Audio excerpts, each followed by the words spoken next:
Next, what we'll do, you can see the upselling presentation, correct? Correct. Okay, so we'll just go through the basics of upselling. The reason why we wanted to start it with upselling is because upselling is something where you already have a customer pretty much ready to buy. And then what you're going to do is try to get them to buy something additional, I should say, or maybe get them to buy two of what they're looking to buy. This presentation was done by Ms. D. So we'll go through this quickly. Me and Ms. D will go through the call, and then we'll leave you all to your questions in the comments. And again, please subscribe. If you're interested in learning sales, if you're interested in learning customer service, please subscribe. All right. So what is upselling? Upselling is a sales technique used to persuade customers to purchase an upgraded version of a product or service or additional items, right? So instead of buying just X, let's buy X plus one, X plus two. Or instead of buying X, let's buy X 2.0, right? Maybe we can bring in some additional revenue. All right. Exactly. Highlighting the product benefits, right? This is another thing. We don't want to feature dump. We want to talk about how the product will benefit the customer. How will having two devices help you, right? How will product 2.0 that allows for you to, I don't know, monitor, or maybe it has a function on it where you can monitor your kids, right? Or there's something additional that's going to bring value to your life. Making sure that we understand those product benefits is a big part of upselling. Bundle. When you think of bundling, Ms. D, what do you think of? I think of my cable service. They want to bundle, the cable TV, my internet, my phone. They want to do my cell phone now. So that's what I think of. Man, they do. They do. So they want to put everything together. They want to give you that one-stop shop. And at Yes. the end of the day, it's not a bad idea, right? If you could save a little bit of money and you don't have to get on the phone with two or three different organizations, it's not a bad idea. So, right, when you're trying to upsell, maybe we can put two things together. We can save you a little bit of money. That's always a good upselling technique, is bundling things together. Yep. Great information. Limited time offers, right? So when you're trying to upsell, you say, hey, I know everybody's heard this. Today's price is not tomorrow's price, right? So, hey, you got to get it today because the price might go up tomorrow. I'll tell you a great example, Miss D. I go in and I buy a lot of Udemy courses, right? And I Mhm. go in and they're like $14.99 today. You get the whole thing, and I'm like, oh man, $14.99 today. And then they start this little clock winding down. So now all day I'm thinking about it, like, do I want to spend this $14.99? Yes. Tomorrow is it going to be $21.99? So limited time offers are a great way to upsell. I'm in there for an AWS course. There's a CompTIA course on sale. Hey, the ticker starts running, right? And then now all day in the back of my mind, I'm looking back at my other screen like, man, should I go ahead and get that? Right. So Yep. time limited offers are really important when you're trying to upsell. Cross selling, right? So if somebody goes in, I'll give you a great example, Miss D. You go into Starbucks and you're going for a cup of coffee, right?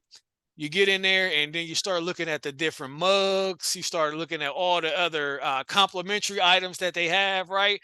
This would be beautiful together, right? They got coffee, they got cake, they got mugs, I think I see memorabilia for Starbucks. They do. They do a great job of cross selling, right? I'm Yes. here for caffeine, right? But at the end of the day, I end up spending $40. So cross selling, things that complement. You're getting a coffee, why not have a mug? You're getting a coffee with a mug, why not have a cupcake or a cake pop, right? Or in my So case, the gift card, why don't you give it to your daughter? Why don't you get give a it to gift someone card. you love? Like, yes, I'll take Absolutely. that too. Absolutely. Take it all, Ms. D. And that's how, and all it does is build revenue, right? It makes Yes. that revenue number go up. So if you think about it from the organization, it's benefiting the organization. And hey, you're getting more products for your money. So good stuff. A loyalty card, loyalty programs. Hey, if you sign up, you get 5% off. A lot of Yes. times you go to these websites and they say, hey, if you put your email in off your first order, you'll get 15% off, right? So having these loyalty programs with exclusive benefits is another way to upsell. And again, we'll go through this when we do our call. Social proof. This is a big deal in today's day and age. We've touched on it a little bit. Hmm. Google reviews, Amazon reviews, Yelp reviews, all of these are really important. Reviews are so important. The world is at the customer's fingertips. So you got to have good interactions with the customer. So definitely social proof is a big part of upselling.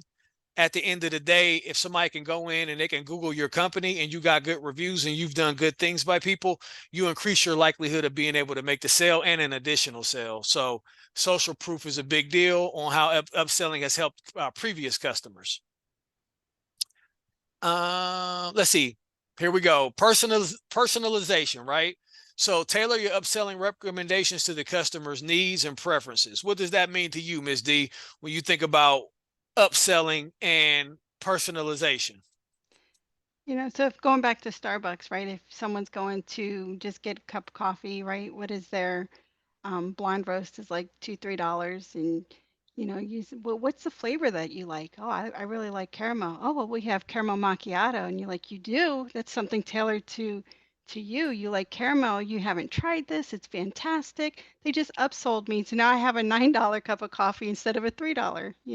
There you go. There you go. Now, and the only way that they can get there is by number one, building rapport with you, Yes. actively listening to what you need, right? Hmm. And then from there, they can take that information and take you from a $3 sale to a $9 sale. And at the end of the day, that's helping that Starbucks franchise grow and do greater things. So excellent point, Ms. D. Upselling during the buying process. So train, this is what we would like to do as an organization. We want to train sales teams to optimize the website and present selling options. A lot of organizations nowadays have dynamic websites. There's things on the websites that can help the customer find what they need. They got chat functions. There's a lot of different things there. So it's a great part of the selling process. And it could be something basic as adding something else to your cart. I'm sure you've been on sales sites where it's like, I'll tell you, Amazon, right? So you'll say, hey, I'm buying this product, and then it'll come back and it'll say, most people that bought this product bought these, and these together, and you can Hmm. get them for this amount of price, right? That's upselling, Exactly. right? Through Yeah. their website. Excellent. Financing options. So if you're an organization, I learned this in an accounting class, and I thought it was pretty cool. So it's called accrual accounting, right?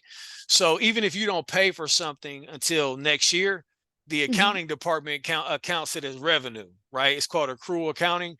So when you give a line of credit, if you're an organization that can give a line of credit, right, and someone uses that line of credit, at the end of the day, that counts in your books immediately, even if they're not going to pay it until 2024. So financing options, making that offer. Hey, have you thought? I bet you, Miss D, have you ever been to Macy's or one of those stores, and as soon as you get to the front of the line, what's the first thing they ask you? Do you want to open up a credit card and You get want to open up a credit, 10%, 15% off? right? Especially during the Exactly. holidays, right? Right. So, and Yeah. they get you that way too, right? It could be an Yeah. opportunity. Macy's, Target, Kohl's, right? Those type of stores. They'll get Hmm. you to the front of that line. They'll look you dead in the eye and smile at you and say, "Hey, you want to open up a line of credit with us? You can get 10% off interest rates, right?" But another way to sell. um, Exclusive upgrades and features. So highlight unique features or exclusive upgrades only available with the higher price product. So understanding the difference between product A and product A 2.0, right? If you can understand the difference, you can be able to sell to it, right? If I'm talking to Ms. D and Ms. D says I want to buy a car and I'm looking for a car that in the summertime I can let the air go through my hair. At the end of the day, I'm going to try to sell Miss D a convertible, right? So Exactly. I want her to be able to get the benefits of the convertible, and I also want to get the benefits of the higher revenue for selling that convertible car, right? But I have to understand that I'm going from a regular sedan to a convertible. I can only understand what Miss D really wants because I asked her, Miss D, why is it that you want to get a new car? And she mentions it, and then I can try to make that sale. So being an upgrade to those features is really important through active listening. Remember, last but not least, upselling can be an effective way to increase sales company revenue, it's important to strike a balance, and ensure that customers are genuinely going to benefit. Remember, it comes back to that integrity part that we hit on. We don't Mhm. want to just take advantage of people just to get their money. We want them to have a benefit, because when people have a benefit from our products and services, they become loyal customers with us because they know we're going to do right by them. Focus on providing value and addressing their needs rather than simply going for a more expensive purchase. That's a big deal, right? So doing the right thing by people. Revenue is important, but it has to be good revenue, right? We're not just going out there trying to sell something that we know is not going to bring value. So this is the end of the upselling. And now, Ms. D, we'll go through an upselling call. So we'll just do one call, right? Okay.